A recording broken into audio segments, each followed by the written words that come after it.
Hi. Hi, it sounds like it worked because it said this conference is being recorded, so. Yes, it worked. So we can't say anything we don't want recorded. Correct, we're live. How are things today? We can erase this part, I assume. Yeah, we can chat. Daniel Page. Hi, Daniel. Welcome. Hi, how are you? I'm good. How are you? I'm doing great. Good. I hear somebody else. Hi, this is Karen Hartman from Rutgers. Hi, Karen. It's Joanne, and Cheryl's with us, too. Hi.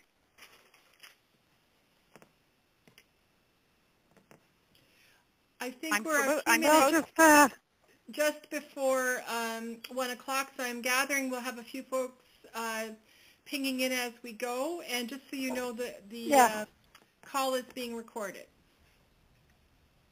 Yeah. Okay, and this is the right number, right? I'm in this group. Yes. Okay. You're in the right place. I'm in the right place. You are. It's been a long semester. Oh, it must be done now, Karen. It's close to being done. It's close to being done. Good. Good. And then when do you come back? Well, I'm actually working on our reference desk the day after Christmas. Oh, lucky you. Oh, yeah. This is Jerry Remming Here's from Largo Public Library. Hi, Jerry. Welcome. Hi. Casey's going to be running a little late, but she'll be here in a few minutes. She was doing some interviews at the co-op. Okay, well, we've got a couple of minutes before 1, or yes, before 1. Yeah, no, she So said we'll to just have me take notes, so. Okay, and we will be recording. Okay, good. Yep, yep. Excuse me.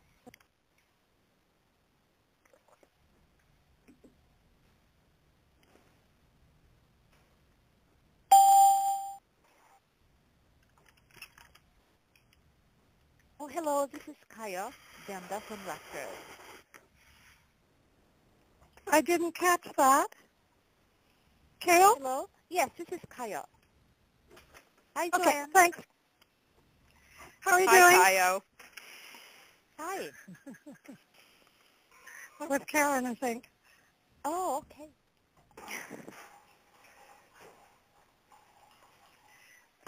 We'll wait a few more minutes. We're expecting a few more folks to join us.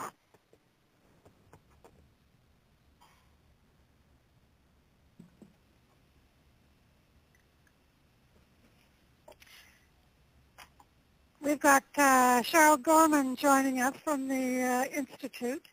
Oh, good. And Cheryl and I are both looking out our windows at snow. We've both had big storms lately.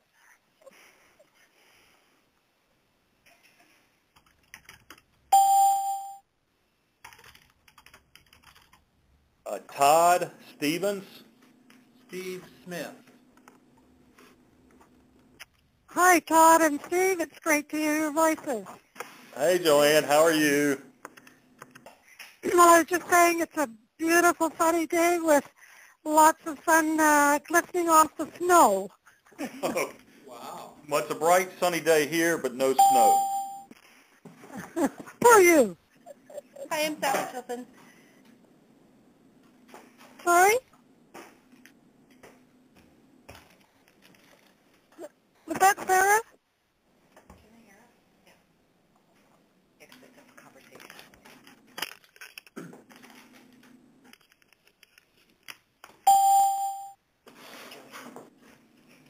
Eva Silverstone.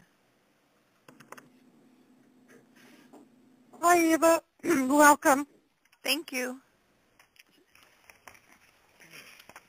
Joanne, can Eva hear me at this point? I can hear you, yes. Hey, Eva, this is Todd. Yes. Hi, Todd. I got your email, and I just haven't had a chance to get back to you. But that's cool about your uncle. Oh, I was just saying hi, so no worries. Okay. Wait, hold on a second. Did you get my link to the... One sec, hold on. I think somebody just joined us, but I didn't hear who it was. Okay. It's Mario from Las Vegas.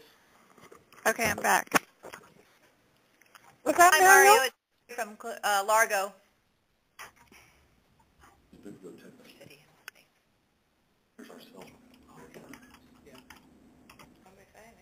Unless she muted me after she said hello, because she heard me at first. You're not muted.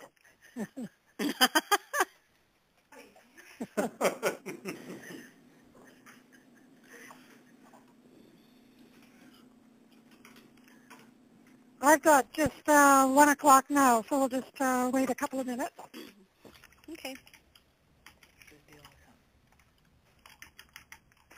It's Cheryl from the Harwood Institute. Has anyone had someone join the call today who was not at the lab, out of curiosity? Yes.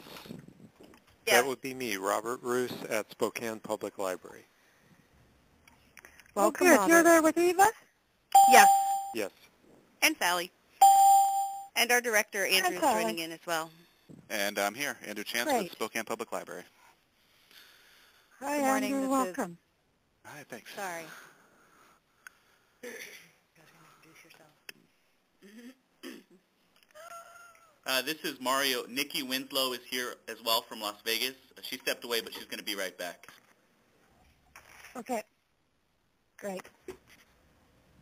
And this is Paula Miller from Pikes Peak Library District. Good morning. Hi, Paula. Anybody else joining you? Dee should be here shortly. Okay. Great.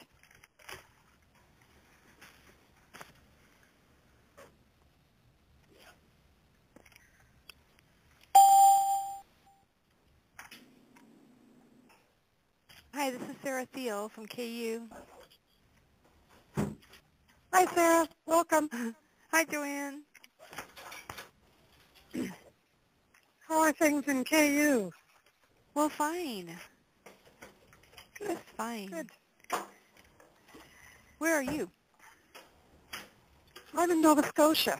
Are you in your beautiful house on the Yes. on the sea? Overlooking We the should have sea met and at your the place snow. instead of on the phone. You'd have to bring your snow boots. No, that's okay. I've got snowshoes. Would that work? That works just fine.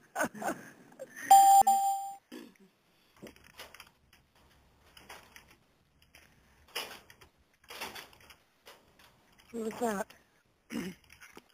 I think we've got lots of folks on the phone, so I think we'll get started. Welcome, everybody. I hope you're all going to get some downtime in the Christmas holiday season. This conversation is being recorded, and you'll get a link afterwards that will take you to the recording if you want to listen to it or any parts of it. Excuse me. Cheryl Gorman, with Vice President with the Institute, has joined us for this call, which is terrific. I had asked Cheryl if she would like to participate, so that's terrific. I think what we'll do, we'll start by going around to make sure we know who's on the phone, because you've been pinging in at different times. Let's start with Las Vegas County Library. We've got Mario, Yes, I'm here. right? Yes, and Okay. I'm sitting Do you just want to say who? Yeah, just repeat who's in the room with you or who's in the call with you, please. Okay, it's myself and Nikki Winslow, Right. and that's it. Okay. Ellen India. That's it. What about Spokane Public Library?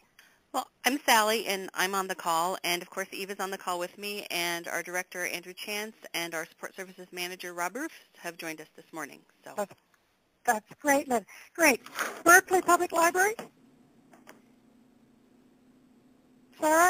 here yet? No. Sarasota County Library? Hi, this is Ann Hardy, and I'm here, and Ellen Indy is also on the line. Great. Welcome, Ann and Ellen. Largo Public Library? Yes, this is Jerry Remming. I'm here with Director Casey McPhee, Jen Schaefer, Right. Brittany Horde.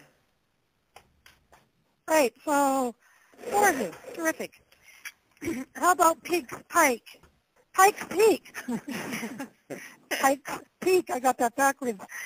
Paula, I think you're here, and Dee is joining us. Is that right? Spartanburg County Libraries. I heard Stephen and Todd.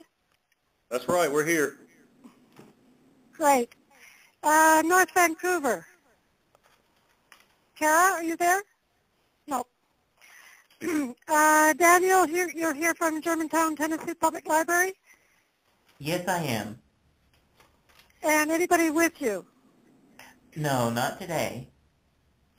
Okay. And have we got Trevor Dawes from Washington University? No. And Sarah, we've got you from KU. Anybody joining you? No, I'm here by myself.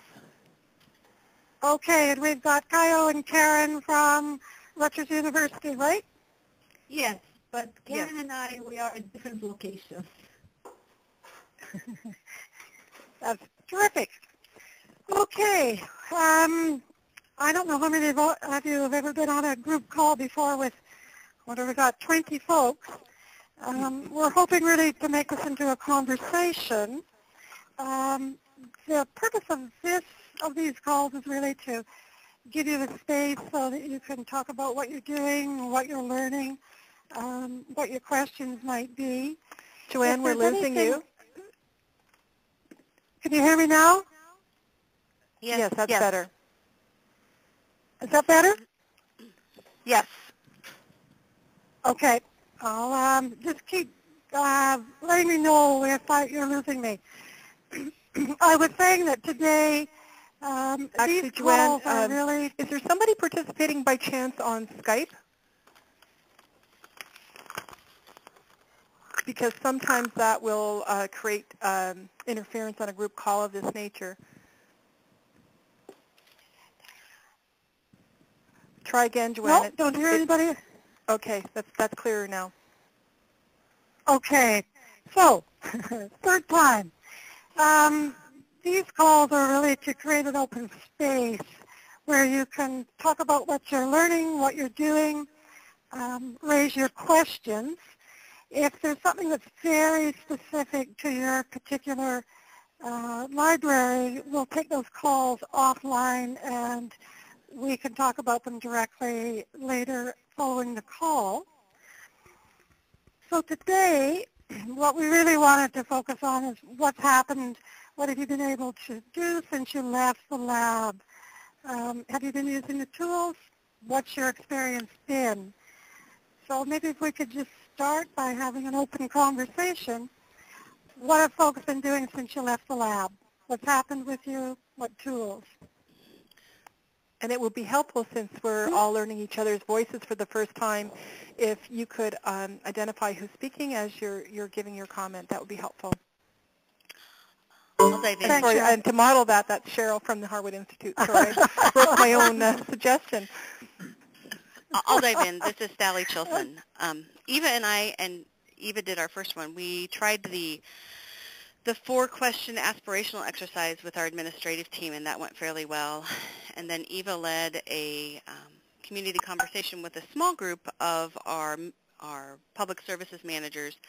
And then we put together a larger group of library staff. There were about, what, Eva, 17 of them?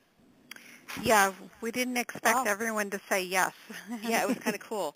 And we did a larger community conversation with that group because, practicing with internal people always feels a little bit safer. And I was very pleasantly surprised by the process. There were some things that I wish had happened a little bit differently, but I think overall because Eva did the first one on her own, and I participated in this one, I thought it was a very successful project, and we learned a lot about our colleagues as well as what goes on in the community around them. So, I can jump in. This is Eva from Spokane Public Library, and the first one we did, the one that I did, the longer conversation, was only with 4 participants and a note taker, and it was too small. And we also found that the group of people was too similar. So they were all roughly about the same age, same part of their career, and it actually was a really depressing conversation. And at the end of it, when you ask, do you have any questions for us about the process, one of the participants said, is it supposed to be this depressing? And and so I actually added a question at the end, which is something we do at the dinner table with my husband and son. We say 3 good things from the day, and so I had them each say 3 good things that they like about Spokane, and because we just felt like we were so depressed at the end, we needed to end on a better note. But the bigger conversation was more positive and energetic, and I think that the mix of different people in that helped lead to the energy in the room. And that's it. That's terrific. Any questions, comments for what we've just heard? Well, Eva, this is Todd in Spartanburg. Did you note a sense of cynicism with staff? Was it a here we go again kind of mentality, or was it just a lack of understanding of what you're trying to accomplish? This is Eva again, and I think we were talking very broadly about our community as a whole, and there was sort of just a feeling of hopelessness about the number of problems that people were seeing in the community. It wasn't really cynicism. It was more that we were talking about some really depressing stuff about the poverty and lack of opportunities for residents, and it was, I think, because it starts, the longer conversation starts right out with, you focus in on one of the issues, and so we focused in on one, which was poverty in the community, and it just got really, like, totally depressing, and I think 3 out of the 4 people had children who had left the community after, to go away to college or to, after college, because they just didn't want to stay here, and so it was just a downer. So what was the difference then between that group of 4 and the larger community conversation? Because with the group of 4, which questions did you use, Eva? The long public knowledge community conversations. There are 10 of the questions. Okay, and so you started with aspirations. What kind of community do you want? Yeah. Yeah. Okay. And so what do you think was the big difference then between the group of 4 and the larger conversations that you said were really quite exciting? Do you mind if I dive in, Eva? Yeah, go ahead, Sally. When we made up the group of staff, we went through and very on purpose picked people from different ages, different age children, different demographics, different departments, and I think there was just a different energy in the room. The group of managers are a group that's together a lot. They know one another well. They've known one another for close to 20-ish years, whereas the whole bringing people together from different departments, different demographics, they were people who didn't necessarily know one another, and they didn't already know everything there was to know about each other. Right.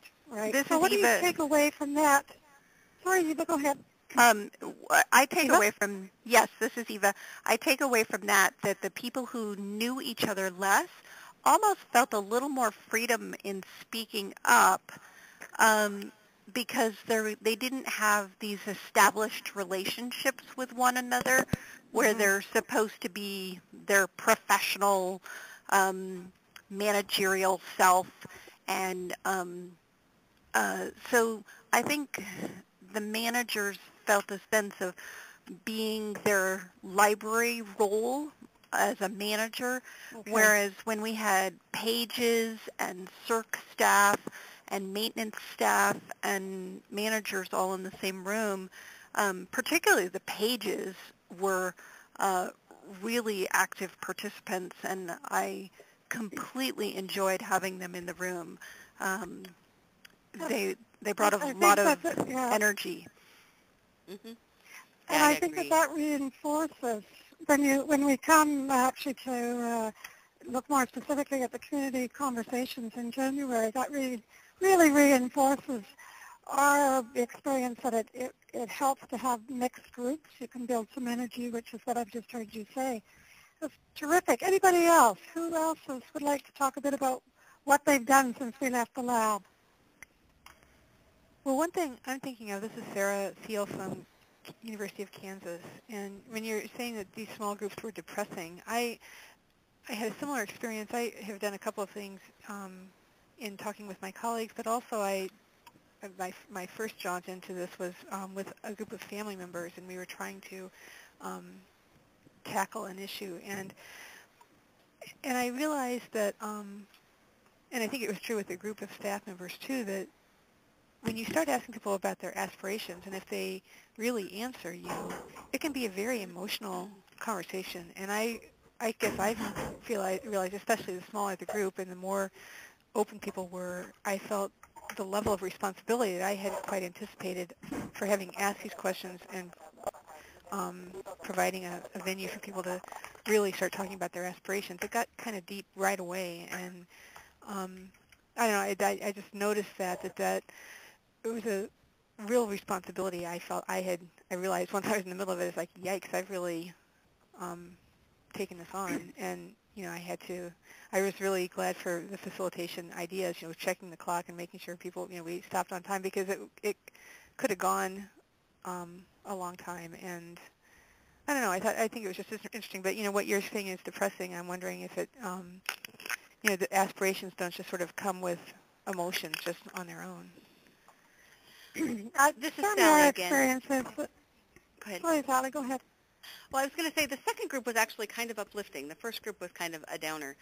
But I think one of the things that I got out of it was how important it is to pay attention to what needs to be parked for later and what information I need to get back to if we've got time. How many things did we park, Eva? 4 or 5? We parked, I think, 5 things, yeah. And part of that was because I think some of the members of the group wanted to get off on their own agenda and talk about something, and we parked some of that stuff so that they did not direct the conversation in the way so that they could just have an audience for their forum. Yeah. Right. So. Right, and that's really why we urge people to really follow the questions, because it helps pull everybody back into the conversation. And as I said, we'll be going into more in depth on the conversations as we get into January. I'm wondering, has anybody used the turn quiz, the intentionality? What are the other kinds of things that you might have done since you've been back at work? Joanne, this is Karen at Rutgers, and I'm actually going to hang on to what you just said. We were very lucky. I actually yesterday was the note taker at our first conversation with graduate students at Rutgers, and fascinating experience. I don't know if people remembered, Kayo and I had mentioned before that we actually Kayo principally was involved last year in a series of conversations with undergraduates facilitated by Nancy Kranick, who is currently at Rutgers and has been extensively trained by Harwood. So she yesterday was the facilitator and running the session.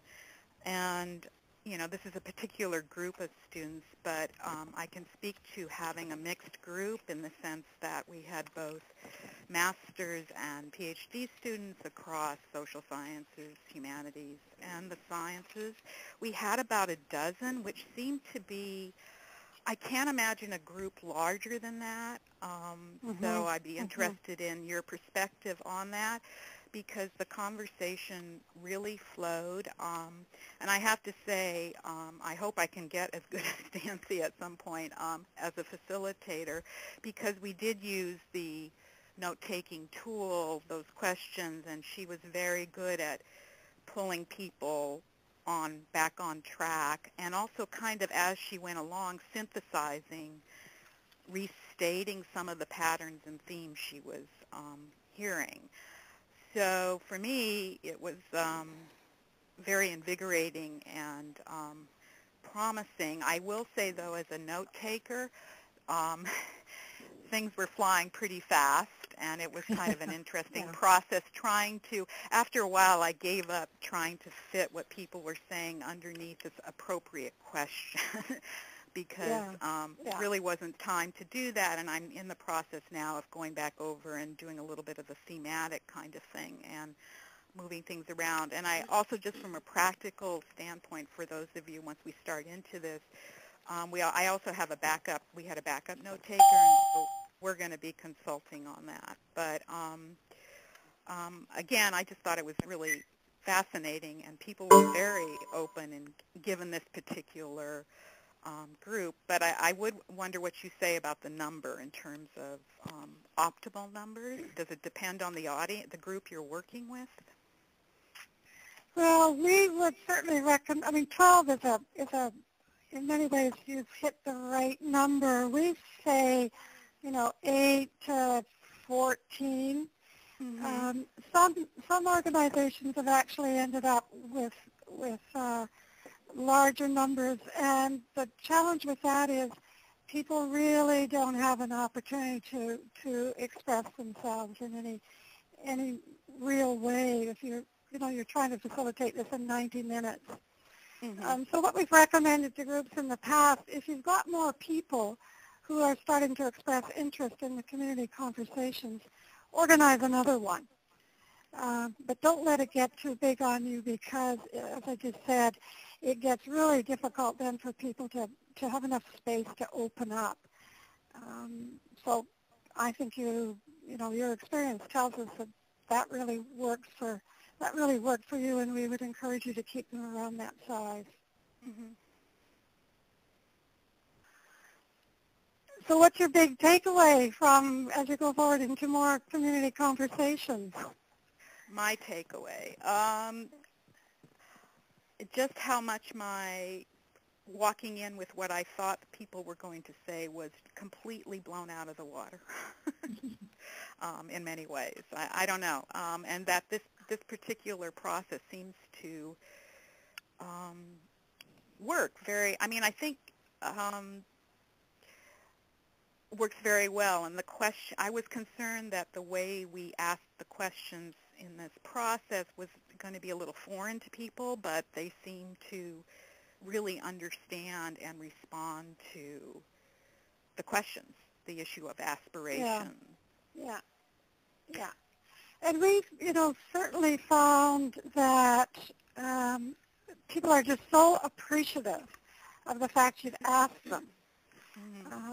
And that, yes, they say it with passion, but that's what we're trying to do. We're trying to understand what people care passionately about. The sense of response. Joanne, can I just I didn't mention, this is Kaya. It's Kyle. Okay, Kyle, I heard that. Yeah, I didn't hear what you said. Okay. I just wanted to add to Karen's comments. One of the students that I recruited for this graduate conversation that Karen mentioned, he just sent me an email, and he is just having a ball because he feels that he was able to contribute. It was great to connect with other grad students in the room. So not only this kind of event makes the library participants be very encouraged, but also the participants themselves, like this graduate student, feels great. I think it just works from both ends, basically. Yeah, yeah. That's when you get that kind of response, it's very uplifting, isn't it? Yeah. And I think, coming back to the feeling a sense of responsibility, I think that's where we need to remind ourselves that our responsibility, we need to be clear in the beginning that we're not promising to address everything that people raise, rather that we are collecting public information and we'll be stewards of that information. Mm-hmm. That if it's information that we think is important to other people, we'll certainly be conveying that public information out. And so I think at least for me personally, my responsibility is to make sure I can reflect back what I've heard people say in the language that they've said it in. Mm-hmm. Anybody else? Anything else that you may have done, those of you who haven't started on the conversations yet? What are the kinds of things you've been thinking about? This is Kyle again. I am thinking of our boss, our Associate University Librarian, has appointed some groups basically to challenge the current structure that we have. And she appointed me as to lead a group called Global Studies. So this is a group that will be looking into what's going on campus about study abroad or international students, everything to do maybe courses or aspirations of our community in terms of expanding our borders to global. So I'm thinking of the first meeting that we'll have internally. I have been thinking, which will happen in January or February, end of January, I believe. I'm thinking of applying some of these methods to open up and ask our colleagues, and then eventually have a group of our stakeholders on campus to talk to us and let us know about their aspirations. So that's what I'm planning to do. Oh, I think that's a marvelous opportunity, and you're quite right. It's a way to open up the space so that people can determine where their shared aspirations are. Mm-hmm. Yeah, that's terrific. Joanne, this is Paula at Pike Peak. I can give you a quick rundown on some of what we've done, partly in a secondary role, and then what we plan to do early in 2014 as our own role. So we have been in a collaboration with United Way, Rocky Mountain PBS, and a group here called Cheyenne Mountain Innovative Solutions. And United Way so far has taken the lead on this. I'm on the board at United Way, and there is a new CEO for Pikes Peak United Way who has gone through the Harwood training. And so he and their staff began this fall doing the aspirations conversation with a variety of community groups. Actually, I think they did over 30 conversations altogether, which is great. Right. Got some good information. They're also heading into strategic planning, as are we in the library district. So the information is turning out to be beneficial for really both of us. And one of the things that I want to mention is they did the theming after all of those conversations took place, got some results, and we offered at the library district to run the notes through TagCloud software, to do TagCloud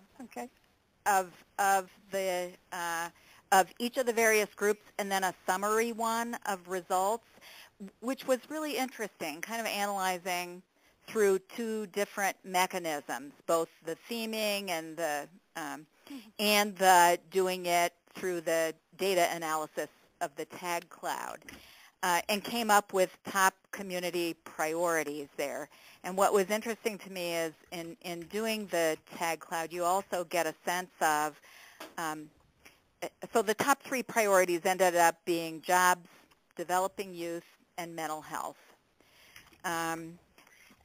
But there also was a strong sense of community, people, need, partnerships, leadership required there. So it was a great sort of joint effort. And how close were the results or the themes using both methods? Very close, very close. It was really interesting. And the on the tag cloud method, the biggest words, and of course it's arranged by frequent, the larger the word, the more frequent that word was mentioned in the conversations. So the biggest words there were community, people, and need, of course, and then the subsets of the larger topics. Yeah. The real value of theming as laid out by our guide is, as you've already discovered, is actually the conversations that you have as you work through what the themes might be. Certainly, I know in the groups we've worked with, that can engender very lively conversations. Yes, and the conversations were great. Did the collaboration itself has it gone through the aspiration exercise? We all were not in the same group. The individuals who are involved at the top level of this collaboration all did the aspirations conversation, but within different groups. It would be interesting, we found in other collaborations, to actually have that conversation with the collaboration partners all in the room together. That's a great idea, actually, and in January, I think that we'll have a good opportunity to do that. Yeah, because that'll start and open up where there might be some differences or some similarities with respect to the work that you're doing together. So in the past, we found that to be a pretty effective way to do that. Great. Anybody else? Any questions of Paula? Joanne, it's Paula, Cheryl. Yeah, go ahead, Cheryl. I'm wondering, it's really important for everybody to have a chance to kind of get their top-of-mind ideas in play, and I'm wondering if, as we're going along, we could maybe flag a couple of things to come back to speak more fulsomely to. Like I'm really feeling an urge to say a bit to what Paula just mentioned around theming, but I think it would be intrusive to do that now, so I wonder if I could, if it would be helpful for folks if we kind of come back to some technical questions towards the end that we can speak to more fulsomely. Sure. Does that make sense to everybody? Sounds good. Why don't we then, hearing no, yes or no, why don't we keep moving the conversation around so that other folks who haven't spoken yet can talk about what they've been doing, what questions are coming to mind? Who haven't we heard from? Or Las Vegas, Clark County, if you'd like. Right, is that Nikki? I said I could speak on behalf of Las Vegas, Clark County. Terrific. Go ahead. Okay. Yeah, Mario's driving to Laughlin, which is an outlying branch, so he's listening, and he asked me to speak on his behalf.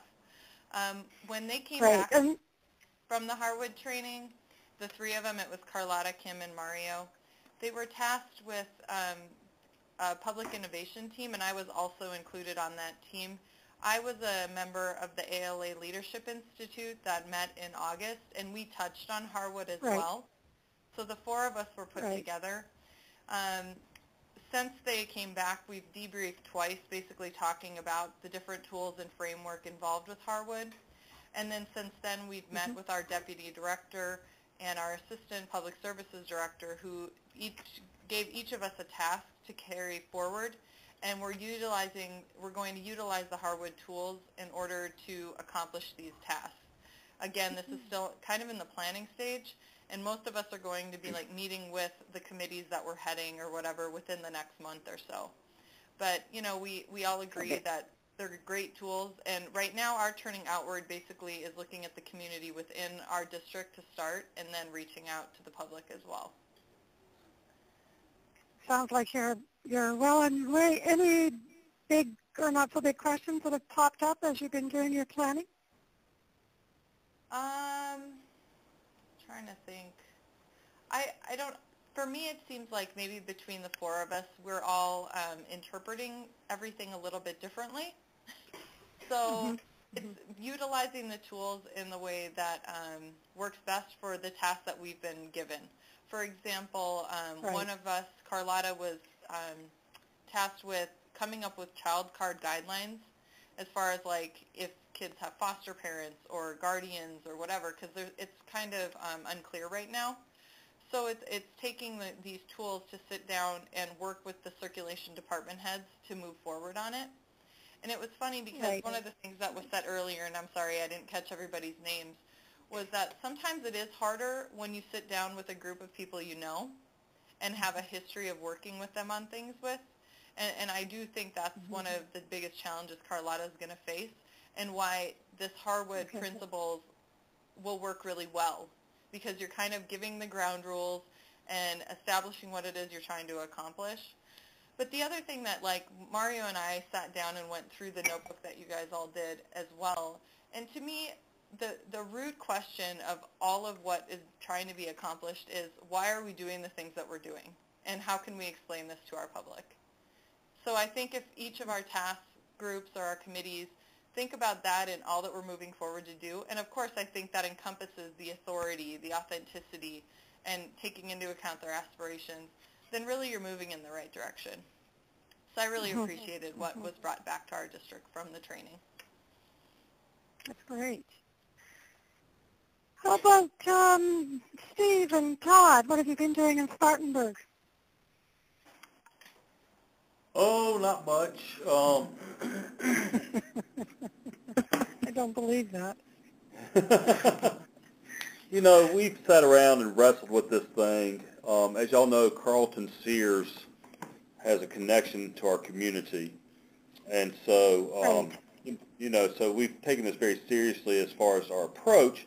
And we've done a few things in-house. We are having a large-scale management retreat in January where we're bringing somebody in to administer the Myers-Briggs and to talk about personality types and communication and those sorts of things. But also on that same day, Steve and I are going to walk our management team through this process. It'll be about 30 people, so we'll break them up into 2 different groups and work with them and their perspectives. It'll be fun to see which direction this group goes in, because I have a team of mavericks, so it'll be fun to see where they go. We've had some fun with the small questions, the 5 questions about the community. If you haven't had an opportunity to see our fun little videos we've put online, that's been our it's been interesting. You know, and I really don't know who's watched our Turn Outward Tuesday segments online, but what's really been fun are not the video segments themselves, but the conversations that take place when the camera is shut off. People are intrigued by this process, and so it's been fun. I just want to add to that. Any big learnings out of that? Yeah, I tell you what I've learned from this is that it's very and it seems kind of strange to do this on a camera with video, because you really have to be clear about what you're asking people. And it's interesting to hear from folks their lack of understanding of the question or the thoughtfulness that has to go into answering the question when you're on the spot. You know, because there's no... And honestly, Joanne, I really don't know. I may be talking to a group of people who have not seen this, but we've been videotaping these little conversations, these small conversations. Oh, I've got them queued up in the background now. Okay. I'll be watching them later. we got a great one coming up today, just so you know. But it's a really fun one. But we're going out and asking people the 5 questions, or the 4 questions. Are you asking them the 4 I'm sorry, questions? not the 5 questions. The 4 questions. 4 questions. Yeah. Ask exercise. Okay. Yes, ma'am. The one kind of, okay, great, got it. And so you're asking individual people, and you've got them on camera, is that right? Oh, yeah, that's pretty much it. Joanne, what I'll do is we'll walk around and we'll find somebody who will say, hey, can I videotape you? I want to ask you 4 questions. Can I videotape your responses and put them online? And they're like, yeah, sure. And we've had a few people say no. But we do these things anyway. We have a Monday Minute where we talk about activities at the library. So now we have a turnout word Tuesday. And so every week we've been putting up a little video that lasts about 2 minutes. 2 to 3 minutes of the ask exercise. And it's just been interesting. Do you think how many people does it actually inhibit from speaking? Well, I've only had maybe 2 people say no, and one was a homeless guy who said, I just don't feel like I'm properly dressed right now. That's been kind of, Right. But he came back to me. He said he'd come back to me later. He's one of our regulars here. And then I had one person say no, but then the next day they came back and said, okay, I'm ready to do this. So, nobody's been, if you approach it in the right way, people will go along with you. And send me the links? Yeah, Joanne, I will. But Joanne, let me tell you what the purpose is with this thing, because I think it's important. You're taking it to a lighter stage, so people can we approach it in a very soft way.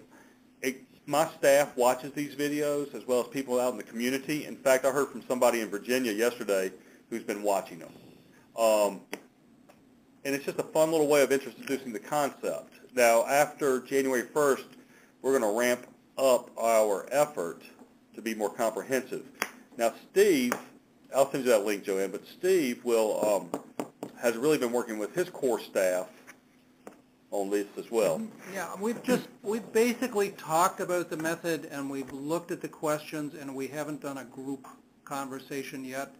But I will say when both of us, when we came back, I think we were hitting family members and staff members with the 4 questions as individuals. And one of my staff members in particular was one of the interviewees for Turnout Word Tuesday, talking about the nature of community from a historical perspective, and he did not miss a beat. He just answered all 4 questions, and it was enlightening to me in the process, just exactly what he was thinking.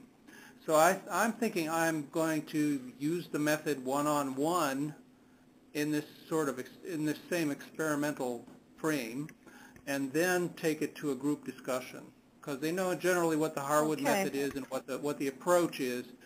But in order to, especially since I have a small group that's been working together for a long time, I kind of like the idea of them, dialoguing on it before they sit down to have the deeper conversation.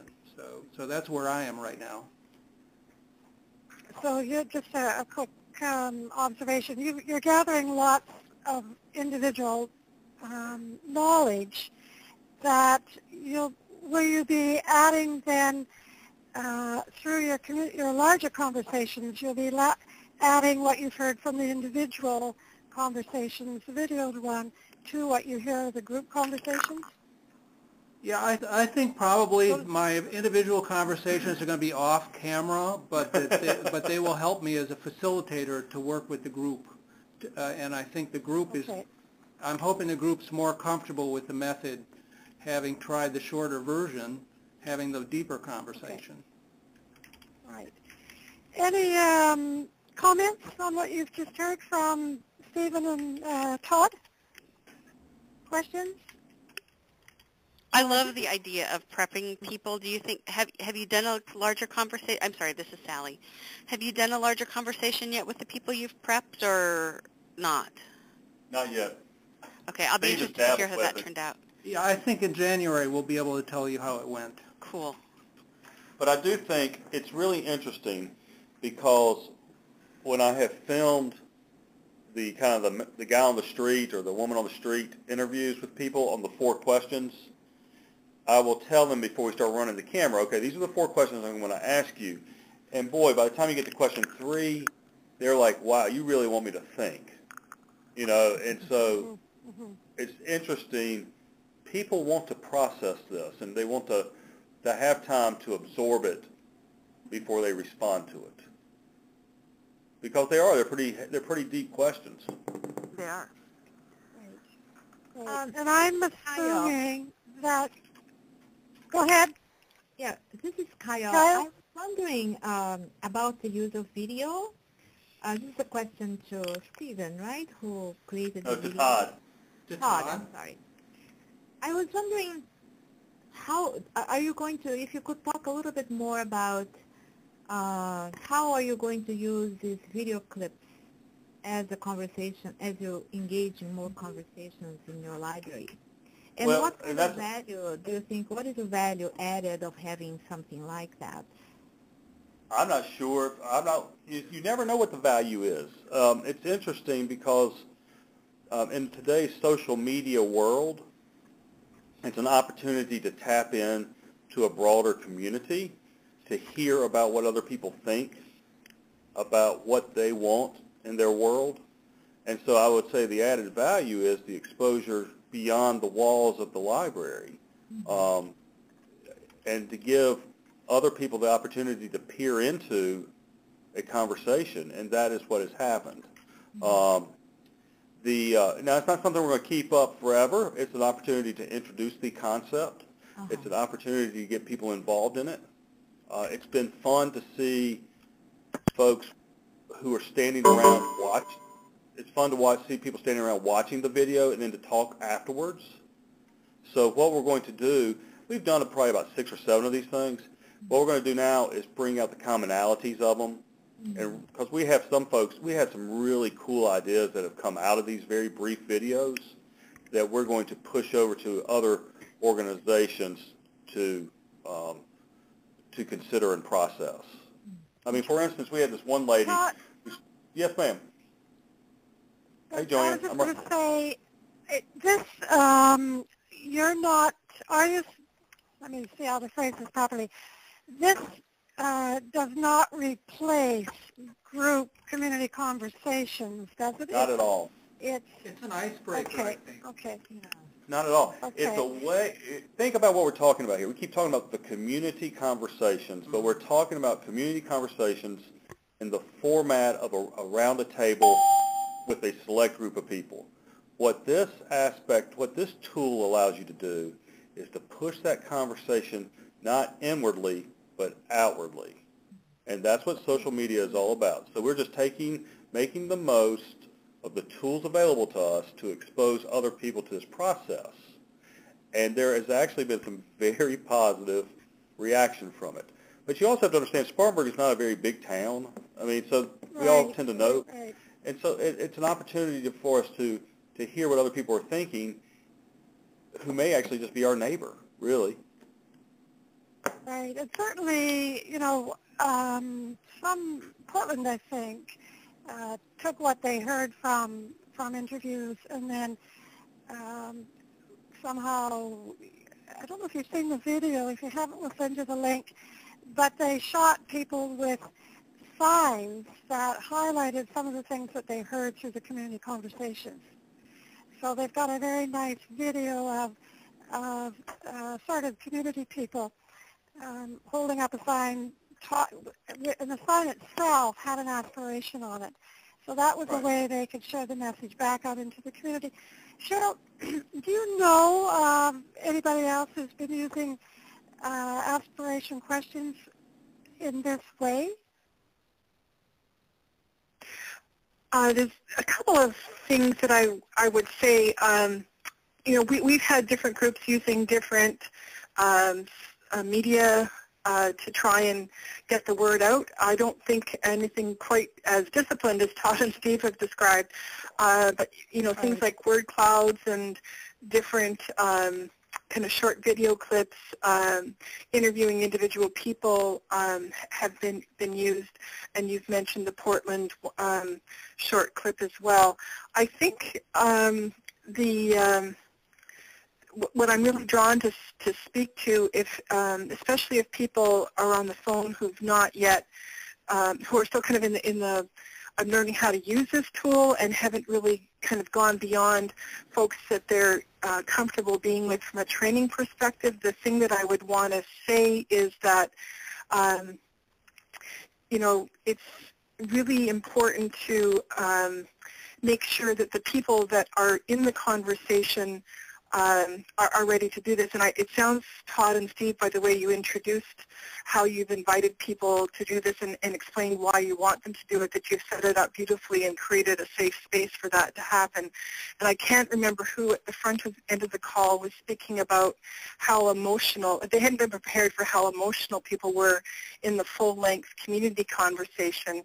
But I'm really, I think there's a difference between taping folks in shorter segments on, you know, 1 to 4 questions, as opposed to the full community conversation. I think the videotaping would actually be disruptive, has been our experience, because people do get very emotional, and you really want people to speak directly about how the issues that they're talking about affect them personally. And so I just want to raise that for the full group in case you haven't started down the path of having conversations with unusual suspects yet. Well, and I would like, this is Todd again, I want to just kind of jump in and then we can get off the subject. The idea is never to film the larger conversation. I mean, I think that there's a lot of, there's a big group process involved. This is the one-on-one conversation. And this is the one, you know, and it's really, it provides context. And, you know, it's been interesting. Here's a great example. I interviewed one lady, and she talked about wanting more smooth jazz opportunities in Spartanburg. And 2 or 3 days later, I get a call from City Hall. And they said, hey, we've been watching this video. We've watched it several times now. You know, we have Jazz on the Square, which is one of our public programs. Maybe we can do more with smooth jazz. You know, so it's been interesting to just do these tiny little conversations, film them, get the person's permission, and put it online. My fear is that as we go through this process, we capture this knowledge and we become the keepers of this knowledge, but we don't become the sharers of the knowledge. And this is a way to share that knowledge. And Todd, thank you. Hang on just a second, Joel, if I could. Todd, thank you for clarifying your perspective. I'm just mindful that we've got a whole bunch of people on the call in different states of experience, so I was just calling out what you just said so articulately, so thank you. You bet. That's it. No, but I think Todd just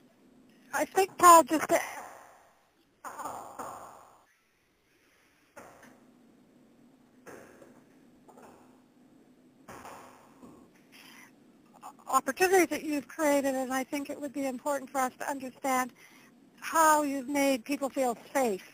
You know, it's the context in which you're shooting those videos that's so important. So we can do that offline.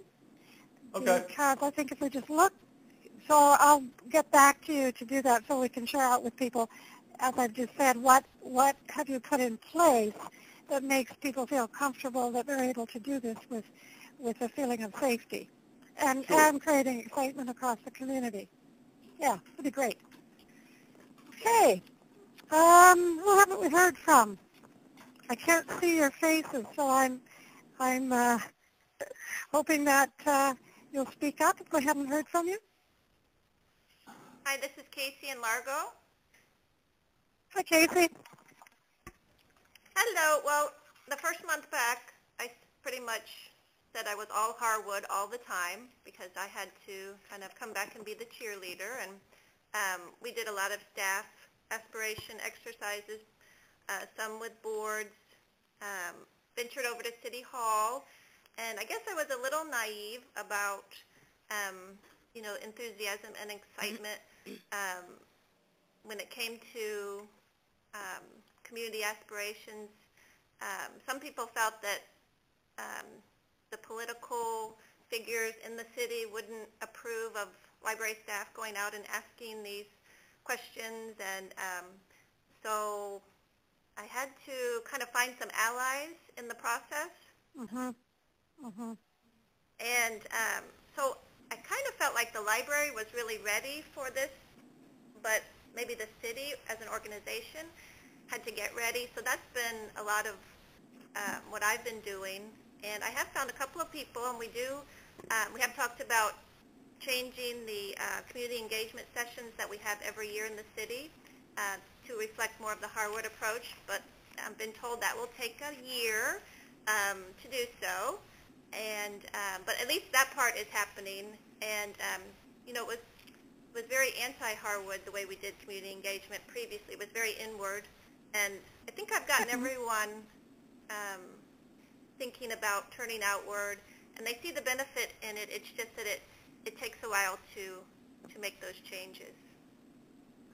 Right. And what are the kinds of things you've done to open up the city folks' mind to this approach? My favorite term is boundary spanning organization, and the benefits of that in the way of gaining resources and sharing and partnering with other entities to make our services better. And that seems to go down a little bit better than some other ways of explaining that. So it's kind of like we're multiplying our resources without having to necessarily spend more money or get more money into the budget. Right. Do you want to I'm not sure that everybody has had a chance to think about the libraries as boundary-spanning organizations. Do you want to talk just a bit more about that, Casey? Well, the example that I've tried to use, for instance, we have partnered with the local Y that's in a very kind of economically depressed area, and that has given us the ability to reach an audience that's not coming to the library. So I tried to explain that to city management, and that seems to be okay as an individual department, but when I've talked about kind of doing these things with more than one city department, I've gotten a little pushback, and they've said, well, that's going to threaten our political, kind of that we're getting a little bit too much notoriety as a group. So yeah, that's been a little.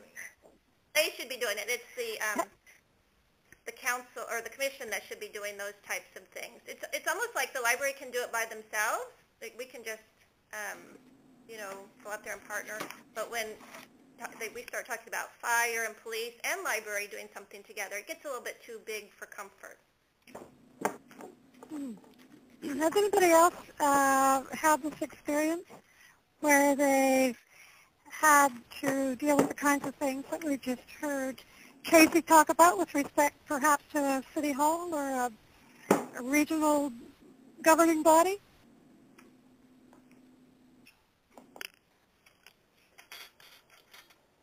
No? It's interesting when... Sorry, go ahead. This is Kyle. And I think what Casey just explained is something that is pretty real, because the library is, I think, one of the traditional aspects that people value about libraries is this neutrality. And I think if the librarian, like Casey did, goes outside and try to engage directly with the community, I can see that can cause some concern for certain parties, certain leadership parties within the community, and be that a campus community or a community somewhere in the world. And I think that is something that we should actually be aware that this kind of concerns might arise. And so I would be very interested in knowing strategies on how to maneuver this kind of situation, because I think it sounds to me as a very real situation in the real world. Right, okay. We can come back to that. Joanne, I wonder if I could use that. As you know, I had only been able to join the call today for the hour, so it feels almost like this is a topic that at the end of this call, if we identify topics for future calls that we want to spend some dedicated time towards, that might be one of those candidates for that, and kind of a one-on-one call with Casey around your specific situation might be helpful. Joanne, the only thing I was going to suggest at the end was to come back to seeing, and so I wonder if you could maybe spend a few minutes on just our plans for helping people take a look at theming. And if people are ready prior to February when we're going to show that webinar, we could send them some materials in advance to help with the theming process if it's in a United Way context, but we would be happy to share that if it would be helpful for folks that are ready to take that step now. Couple of things. I would like to bring back this whole conversation, the topic that Casey's just raised and that Kyle has indicated is something we should be talking about. So we will bring that back to the next conversation because we've certainly been working with groups who have had the same kind of experience. So I'd just like to assure people of that. Cheryl, I think given the time constraints, you indicated that you had wanted to do some linking back to theming. So why don't you go ahead and do that before you get off the call? Hello? Are we still connected, everybody? Yeah, We're here. We're here. Cheryl, are you here? I think we lost her. Okay. I guess the bigger question for me is how many of you are actually getting into the theming of your conversations? I've heard 2 or 3 people saying that they're doing that. What about the rest of you? I don't have a sense of how many of you would be interested in that, in a particular conversation about how to theme what you're hearing. Is that something we should be putting on the next call as well? Or would you rather that I just send out a notice saying what are the 2 or 3 critical things that are on your mind that we can focus an agenda on? Thoughts? Yeah, that sounds good. Mm-hmm. Yeah, I like that last idea. Mm-hmm. Yes. Okay. Because I think part of this is actually trying to figure out how to make the best use of these calls. You're all so busy.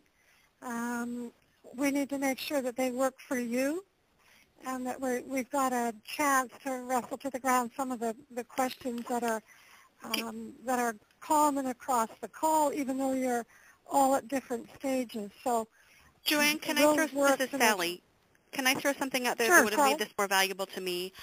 It's really hard to have a call where you can't see what's going on. I think this would have been a much easier phone call if we had used an online platform like WebEx or a web meeting sort of thing where we can see who's there, we can raise our hands, we can do all sorts of different things. So I don't know if that's something we can consider for our next call, or if but it would have been very helpful to me. Check.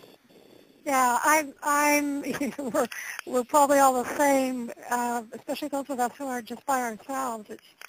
Yeah, I think it would have been better all the way across the board. We can't read each other's expressions.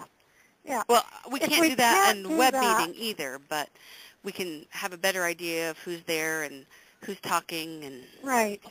And then there's a notes feature, so if you can't jump in, you can type a question.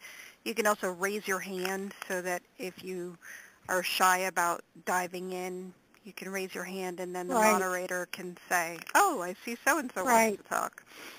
Right, right. Any other That's our email conversation in the background. So. Yeah. And I did have a question about the note-taking tools. Is there any specific place I should look for that type of information?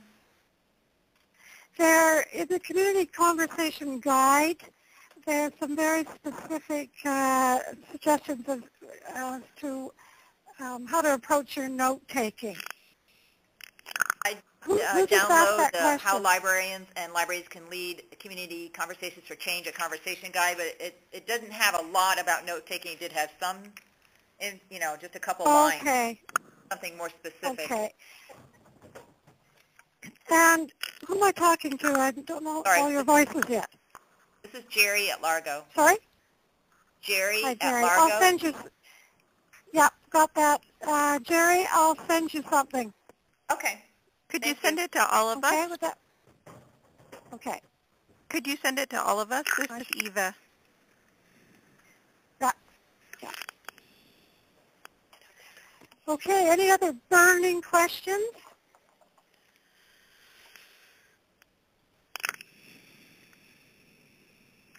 What do you hope to do over the next, let's say, January through February? What are your plans? We've heard from some of you. Anybody want to talk a bit more about what you've got lined up? Todd, you and Steve certainly have talked about what you're going to be doing, as you continue your videoing and then go into conversations. Anybody else? Do you have conversations lined up? Do you have more work to do internally? Yes. That's what we're doing. Yes, to which part? Can you expand? This is Casey in Largo. I'm going to be meeting with all the city directors in January, and so Jerry is asking note-taker questions because she'll be the note-taker, and so we'd like to have a real community conversation, kind of practice it with them, but also get them kind of understanding about the process, and then we'll move on hopefully to some community conversations in the library itself in February or March. And we've certainly found that the best way to give people an understanding of what it is we're doing is to actually use if you don't want to go the full conversation, use the three questions, the aspiration questions, with the group of city directors. Because that, it's the lived experience that most of us is most powerful for most of us, rather than trying to start by explaining. My suggestion is start by doing, and then after you've done that, then that gives you an opportunity to lead in to the rest of the conversation. Okay. Is that other folks' experience? What else is on the agenda? Hey, Joanne, this is Todd. Go ahead. Hi, Todd. Yeah. Are you here? Am I coming through? Yes. Okay. Just even changing the word when you sit down with folks and say, okay, what do we hope for, or what do we want to accomplish? Just the slight change of just moving that word to aspirations has changed the level of discussion. And I'm speaking specifically to things outside of the library when I've been out in the community. You can see that it does change the level of discussion. So even if it's something as simple, if people are looking for a place to start, just use the word aspiration in place of what are we trying to accomplish or what do we hope for. And it's interesting to see the psychological impact of that word. Anybody else have that experience?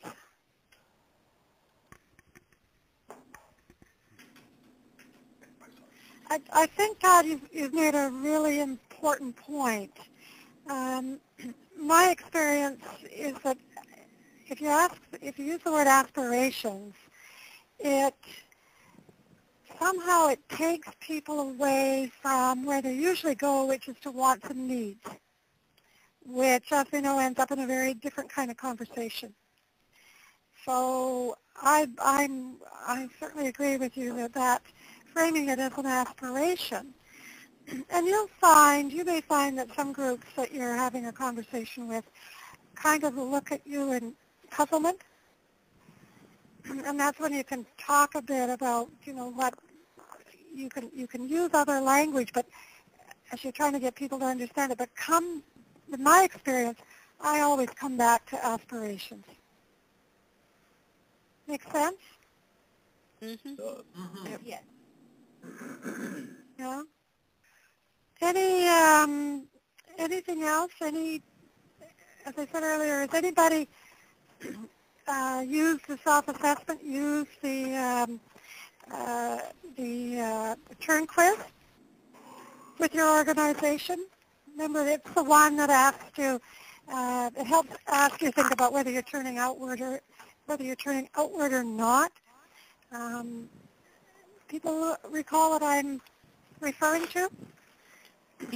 This is Eva. Frankly, I forgot about those other tools. I was so focused on the conversations Right. and then also about getting my work done at my desk that I forgot about some of those tools. Yeah. And I'm going to rethink about them and maybe ask our management team to do the turn quiz and a couple of the other tools, because that'll help get us all focused on this again. And this is Sally. I will admit, Eva, I was having the same thought. It was like, we missed those. Mm-hmm. Yeah. This is Ellen I've with Sarasota. learned my lesson. This is I learned my Paula lesson the hard way. Yeah, we're planning to Go ahead, do that Paula. in January with the leadership team and the board, the library board, in January. Great. This is Ellen with Sarasota. I think it's... Mm-hmm. And Ann and I met with our library administration and kind of talked about the whole Harwood experience and looked for different possibilities. We've shared the Outward tool with library administration, with our system support team, the adult programming committee, and the library managers. And so that was our first little introduction, for everybody, and so we're going to move forward after that. But that was our first tool that we used, yeah. That's great. Anybody else? Any other comments?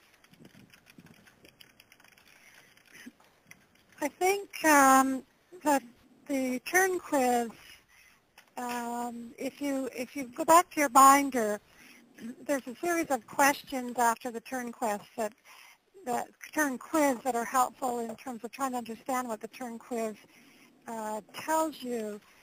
And I think that the turning outward understanding helps put in context why you're doing the community conversations.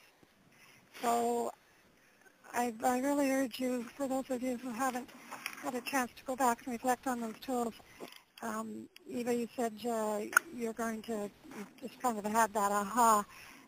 Encourage you all to go back and make sure that your boards or your staff teams have an opportunity to actually think about turning outward as a deliberate position or a deliberate orientation to the community. And then that gives you the context, as I just said, for holding the community conversations. Make sense? Definitely. Mm-hmm. Yeah. Okay.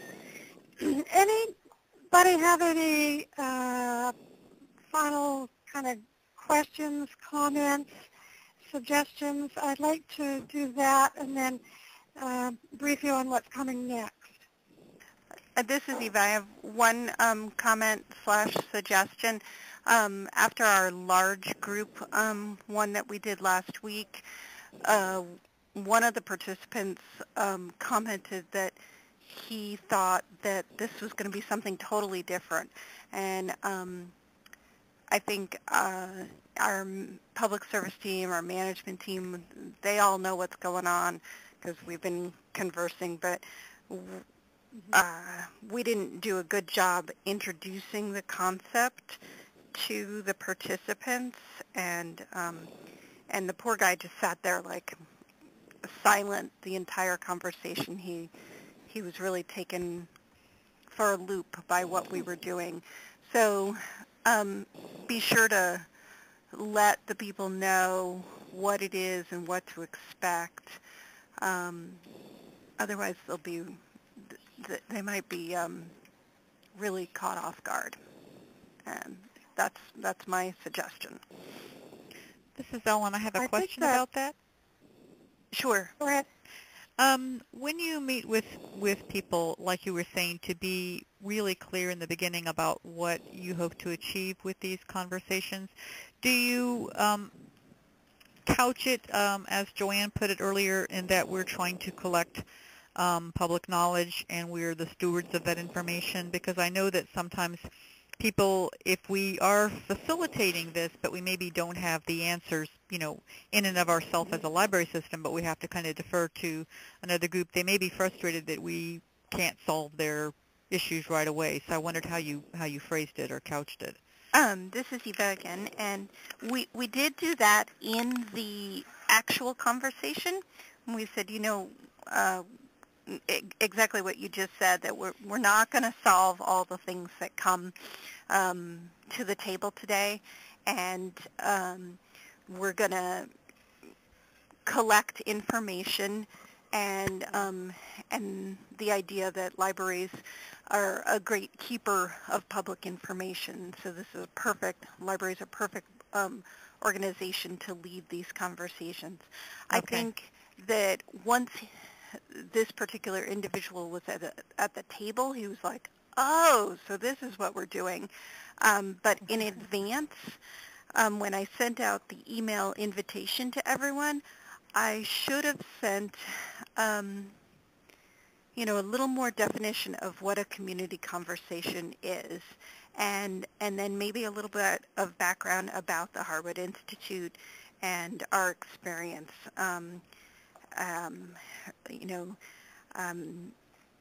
Maybe I should have sent out there was a link to Rich Harwood's blog about the reclaiming Main Street, and just give them something to think about, and so that they have more of a concept. This particular individual really thought we were talking specifically about the library and not the community as a whole. Mm-hmm. Okay. And our experience, there's in a practical sense, there's a couple of draft invitations in the community conversation.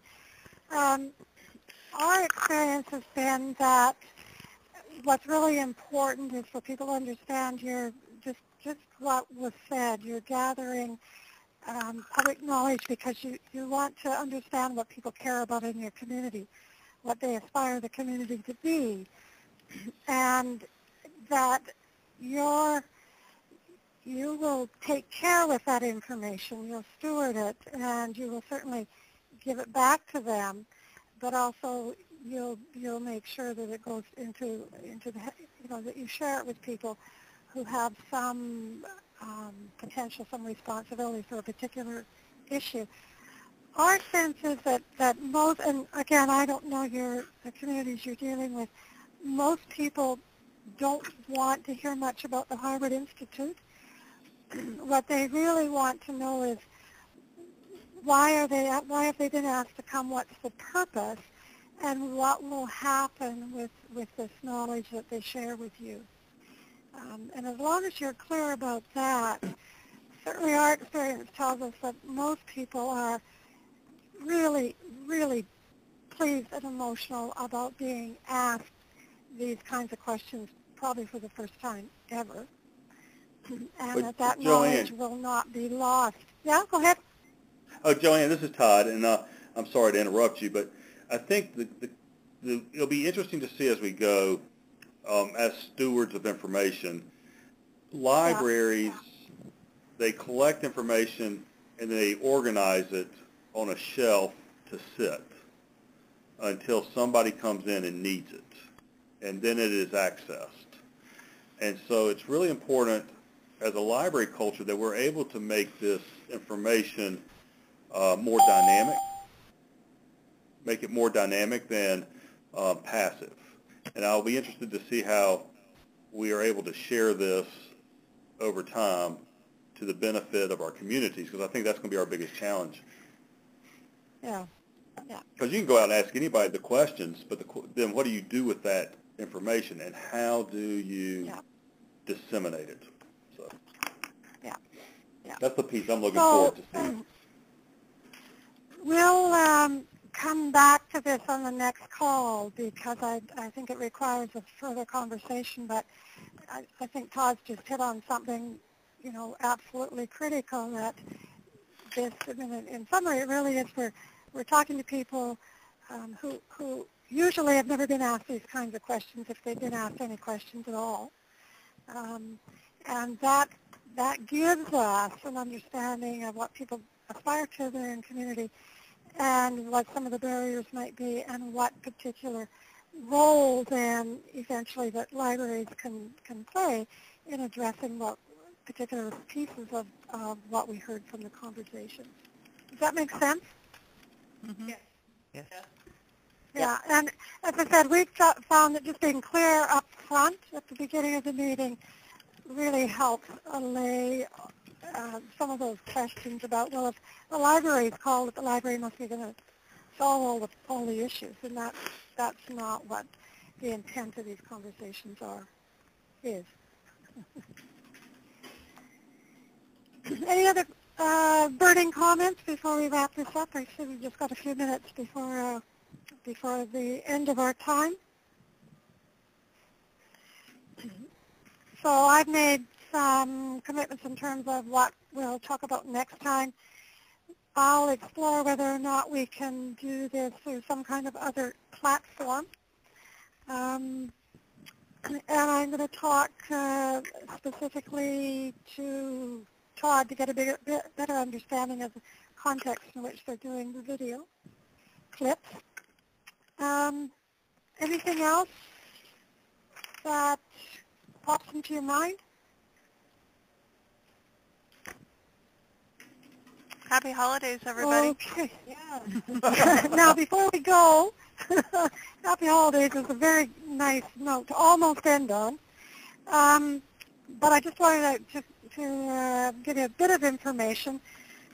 In January, you'll get, if you haven't already got, access to the list service, the listserv by ALA. You'll get software instructions for the webinars. We'll be able to access a portion or a section of the ALA Connect that will be just for our group. The webinar, the first webinar is on January 21st. It's on community conversations in this same time slot, 1 to 2:30. Our regular calls are going to be the second Tuesday of the month from 1 to 2:30 Eastern Standard Time. We'll get all of this out to you over the next few weeks so that everybody has a notice about what's happening, when it's happening, and the kind of tools that will be available for you. Any questions? Yeah, you say our conference calls will be the second Tuesday from 1 to 2:30. Yes, Eastern Time. Okay. But the webinars are on different days of the month. Is that correct? Yeah, the first webinar, Todd, is January 21st. Right. But we have a meeting 1 to January 2:30. Yeah. Okay. Right. Yeah. Okay. And how far into the year do our conference calls go? Right through the year. So Through put them into your books for the calendar year. Okay, thank you. Okay. And if you haven't, we'll resend, if you didn't get it, the list of the webinar topics so you'll know what's coming up.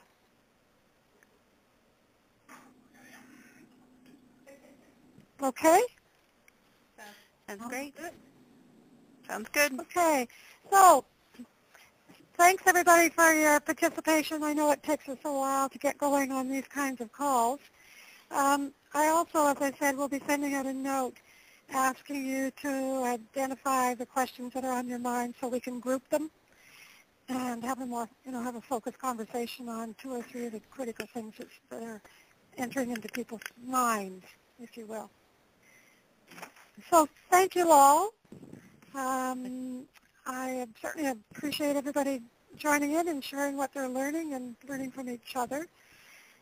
And have a great holiday, everybody. Thank you. Thank you. Thank you. Thank you. Bye-bye. Okay. Take care. Bye-bye. Hey, geez. Joanne, you still there? Yeah, hey, I'm still here. Okay. How are you up in Nova Scotia? Good. How are you? I sent you an email. Fine. I'm gonna. Yeah, and can we set up a time to? Can we set up a time to talk? Yeah, anytime you want to. I mean, do you want to hang up and let me call you now? No, I've got another call at 3:30 or 2:30 your time. Okay. So I should hang up, but send me an email, and then I'll send you one back with some times we can talk. That sounds great. That sounds great. We're having a good time with this thing, Joanne. Yeah. Well, I really want to learn more about your video stuff. I think it sounds really exciting. It's fun. It's and fun. I think it's something that, yeah. I sent you the link. And I've already sent. Good. I'm sorry, Joanne. I have already sent you. I sent you the links, so they're in your inbox. But y'all have a great Christmas, okay? You too. Hugs to both of you, and enjoy the Christmas season. Okay. Thank you. Bye, Joanne. You too. Okay. Bye-bye. Take care. Bye-bye. You too. Bye.